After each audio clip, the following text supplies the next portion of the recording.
Picture you just got home from work.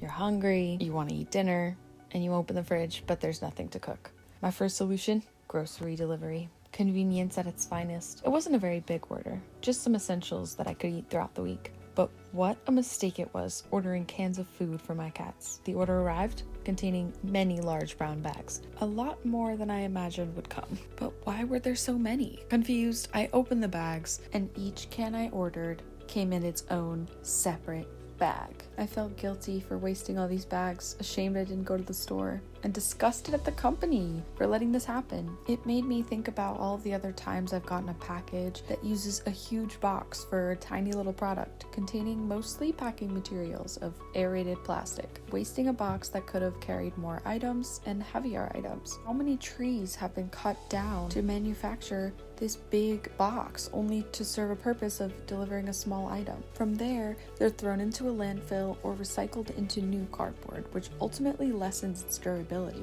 This is a large issue in our world, and the massive efforts of deforestation to industrialize and manufacture goods or land for giant profits. And what are the effects of this over the centuries that we've been cutting down trees? Carbon emissions, which leads to climate change, the loss of biodiversity, entire animal species becoming extinct, plants, entire ecosystems. Trees are so important on this earth. The need for sustainability is urgent, as we are already seeing the effects of deforestation. The aid of the Trillion Trees Act and the United Nations Sustainable Development Goal 13 climate action, we can combat the growing rates of detrimental environmental changes. Growing trees strategically and at a high rate, which the Trillion Trees Act works to achieve, we can sequester the release of carbon dioxide. The effort to maintain, educate, and fund sustainability practices, as Goal 13 does, helps us adapt to the environmental damage we've already created. Mathematically, cardboard boxes can be carefully crafted to conserve as much material as possible by calculating efficient dimensions and reducing waste, therefore saving a tree from being cut down.